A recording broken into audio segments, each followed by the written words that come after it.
Welcome back to the UFL. We are heading into week 6, so half of the season is done, and I think we have a pretty good idea of the playoff picture at this point in time. It's all pointing in the right direction, but Smokey, how are you doing? I am better than Renegades fans right now, I'll tell you that. The Renegades once again had a horrible showing, and as we called, there is one good player on that team, in my opinion, at this point. I don't like the coach. I don't like the team. The team absolutely gave up. Another game where they had the chance to win, and it looked like they just quit and took a dump on the field. I still love Luis Perez, though. I mean, he still showed out. They couldn't finish drives for some reason, and they had end zone problems or red zone problems, but other than that, I still love Luis Perez. I gotta say that. I just don't like Bob Stoops. I don't like Mark Stoops. I don't like Mike Stoops. All the Stoops family, I don't like any of them. But we have 3 great teams. We have 3 horrible teams and 2 that are floating in the middle, and they seem to be heading in opposite directions at this point. How are you, Alex? I'm good. I'm pretty good. I think we have 2 great teams and 1 very good team, and then a bunch of middling teams, and then the bottom of the barrel. I think that's more specifically what we have, but we may be like mostly in agreement here. How is our overall prediction model looking for the season after last week? For the last time ever, I looked back and somehow I figured out I took the Showboats. I don't know why I did that, especially with Troy Williams now in at quarterback. But then the Panthers were coming off of a horrible week the week before. But I should have known Danny Etling is decent. I ain't gonna say phenomenal or great or anything, but he is a decent passer. Doesn't run at all, completely immobile, but he is a great passer. So that one we disagreed on, and you took 1 more from me by picking the Panthers, and I picked the Showboats. 3 for me last week, 4 for you. Total on the season, 11 for me, 15 for you. I have some catching up to do. That's a whole week's worth of games. 4 games to catch up in the last 5 weeks. I'm happy about that lead, but what I know from history is that no lead is ever big enough, because every single season, both spring and NFL football, it seems like I give those leads up for no good reason whatsoever. So this time I intend not to do that. I intend to keep making smart picks, and that starts in week 6. And we kick off with, 2 of these games on Saturday actually are double-digit spread games, unsurprisingly. First, we have the Showboats hosting the still undefeated Birmingham Stallions.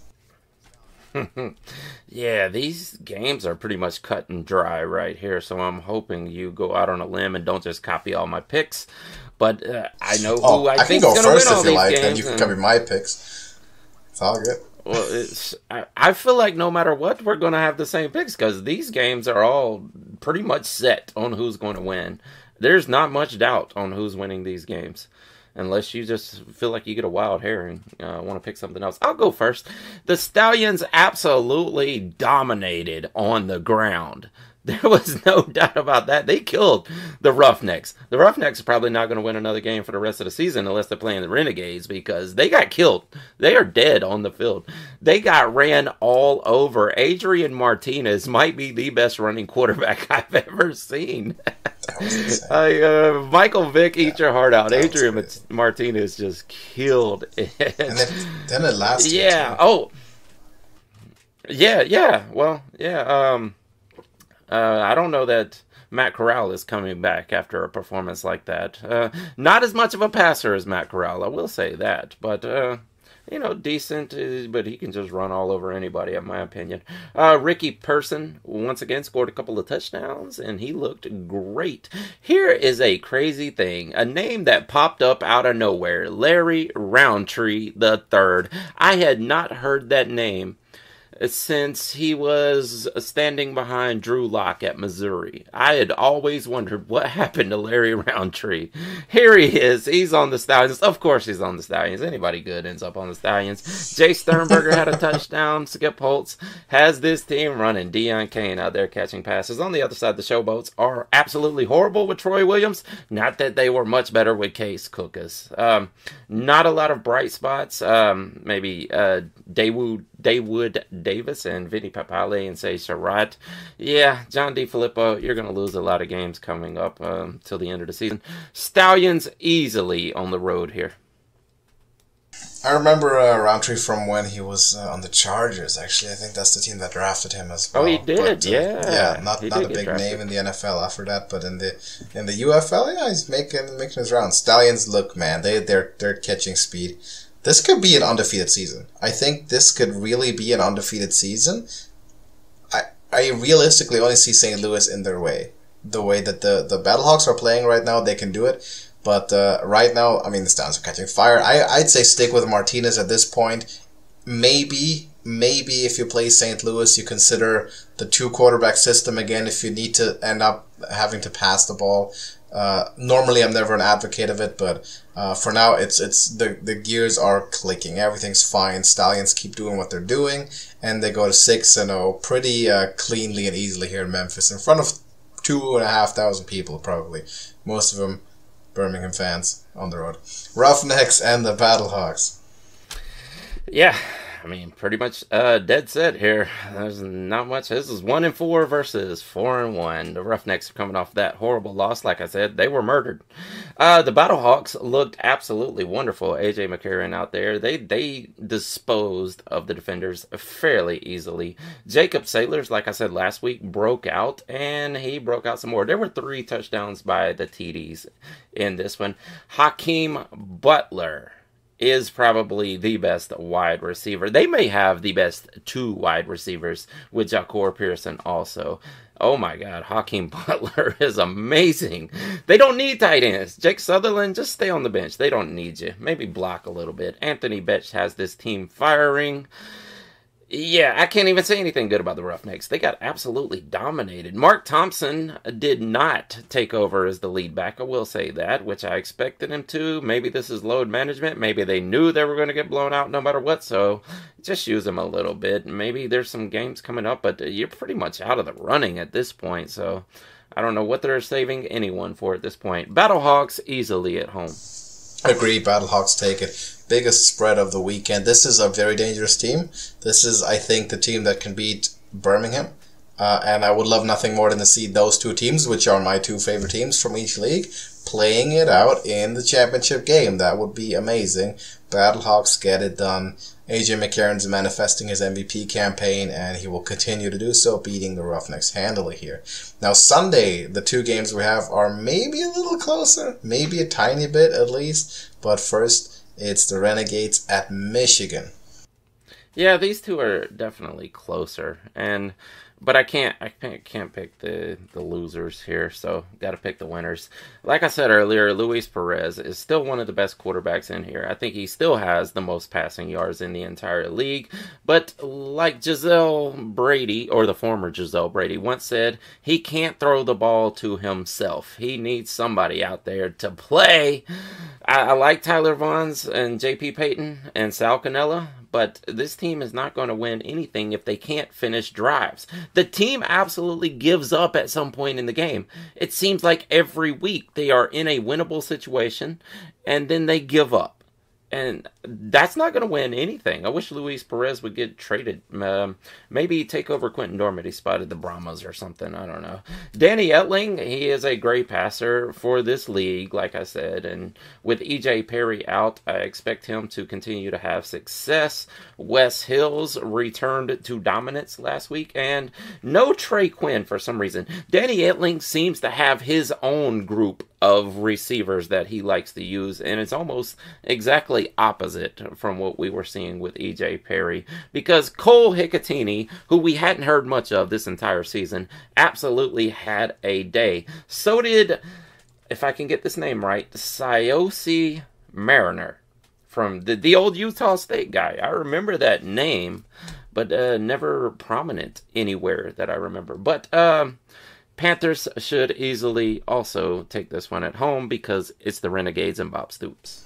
It is the Renegades and Bob Stoops. I got a quote for you too, as a wise man said about approximately 4 weeks ago. The Renegades suck. They might just be the worst team in the league. We'll see when they play the Roughnecks. That was me who said that. And turns out it wasn't so wrong. Renegades 0-5. I'm not picking 0-5 teams to win a game, just like I'm not picking the Stallions to lose a game until I'm shown otherwise. Panthers' defense is good. They held on exactly as I thought they would.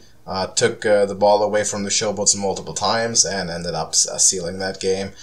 Still their strongest unit. Breland Speaks had an amazing game, probably the player of the week, and almost prophetically, I put him on the thumbnail for last week's video, and he ended up being the best player on the weekend defensively. So maybe there's something to be investigated there if we want to look into conspiracies. No conspiracy though. The Panthers are going to be winning this one. Now the closest spread and the most intriguing game here is the Brahmas at the Defenders, who some people think the Defenders are underrated, and maybe the Brahmas are overrated. What do you think? After watching that game, I mean, it was close in the first half. I don't know that the Defenders are underrated at all. I mean, they kind of gave up in the second half of that game. The Brahmas got the win, though, and they looked decent. I will say that Quentin Dormady didn't quite look as good as he did 2 weeks ago, coming in relief. But it seems like ever since we've been watching Quentin Dormady play in these spring leagues that he's been kind of Jekyll and Hyde. But it was enough to get the win because he's got guys like Cody Latimer, who only had one catch. I don't know if that's a load management thing, but he is out there and he's going to draw coverage. And John Trey Kirkland will have a great day here. This is Wade Phillips. He knows how to put together a defense, and going against the Defenders, he should be able to shut down Jordan Ta'amu, much like the Battlehawks did. This is the third best team in the league, going against probably the fifth or sixth best team in the league, outside of Kelvin Harmon, maybe the only bright spot that Jordan Ta'amu has to throw to out there. Reggie Barlow, I don't think you're going to pull this team into the playoffs. At the end of the day, I will be taking the Brahmas on the road. All right. In the name of good sportsmanship, I'm leaving the door open here. I will end this show on the big surprise. Well, smallest possible surprise. I'll take the Defenders, get it done at home here. Both these quarterbacks tossed 3 interceptions last weekend, so it could be a complete crap fest and maybe the most unwatchable game of the weekend if it continues that way. The other ones at least could be blowouts, so it'd be some entertainment value. But here's the thing, Jordan Ta'amu is very polarizing, and usually he doesn't follow a bad game with another bad game. He also doesn't really follow good games with more good games that much anymore, which is why he seems so mediocre and his defenders are so mediocre. But they're playing at home. The Brahmas, I mean, you're not going to win a lot of games throwing 3 picks. Yeah, against the Renegades, you'll get away with it. If they do that again, if that happens one more time, and Quinn Dormady gives it away 3 times, they're losing. They're losing this game to almost any team, and especially to the Defenders. So I will make the little upset pick here. Defenders at home. The Beer Snake gets a win over the 4-1 Brahmas. That concludes the picks. Power rankings for this week. I have a suspicion we may be in agreement here, but I'll let you go first. Yeah, I don't know. You're rating. If you have any big upsets, I don't know. Do you think you have any big upsets? No, I'll go ahead and give them all to you. I'm just feeling like we may not agree the way you're talking about the Defenders and Brahmas here. But okay. I got the Stallions at number 1, the Battlehawks at number 2, the Brahmas at number 3, the Panthers at number 4, Defenders at number 5, followed by the bottom of the barrel, the Roughnecks, the Showboats, and at number 8, the Renegades. Okay, it's pretty close actually. So Stallions 1, Hawks 2. Battlehawks 2. Never call them Hawks. Stallions 1, Battlehawks 2 is very clear. Lock them in. I'll put the Panthers at number 3. Yeesh. They're the bit more convincing team to me. I think the Brahmas, like they are worse than their record. The Panthers are probably they probably should both be like 3-2. I will take the Panthers over them. So Brahmas at 4 still. Defenders at 5. I'm not ranking the Defenders over the Brahmas. I think they're going to win, but I think it will be an upset. An upset win, not something that is indicative of them being the actually better team right now. That's not justifiable to say. I'll still have the Boats at 6 and the Roughnecks because they only ever beat the Renegades. The Boats at least had a better win. Roughnecks at 7, Renegades 8, bottom of the barrel 0-5, and that's the way it stays. Most likely if they lose at Michigan. So we don't disagree too much here. Just the Showboats, or no, just the Panthers and Brahmas are switched, and the Boats and Roughnecks. I guess you had the Roughnecks at 6. Yeah, definitely. Yeah, I don't know. I still see the Brahmas as a top end team. The Panthers. Quentin Dormady is Jekyll and Hyde, like I said. So this should be one of his good games because it follows one of his bad games. The Panthers are also, as a team, Jekyll and Hyde. I don't know. Maybe they're better now with Danny Etling than they were with E.J. Perry.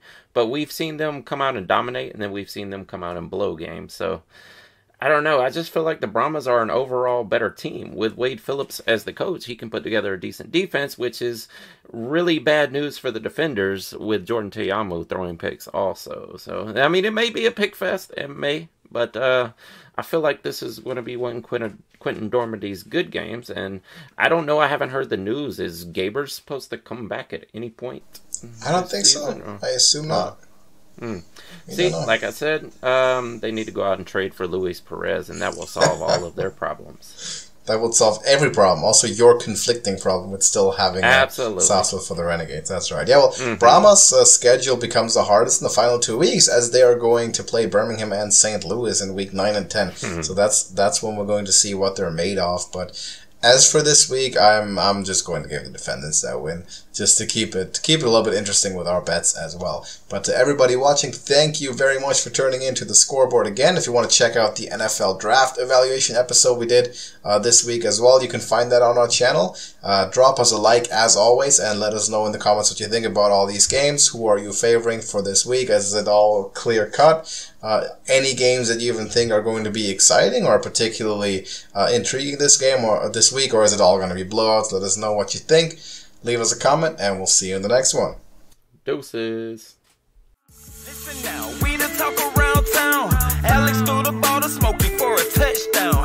It's 4th down and you don't really want no more. We've been winning from the door. You should check the scoreboard.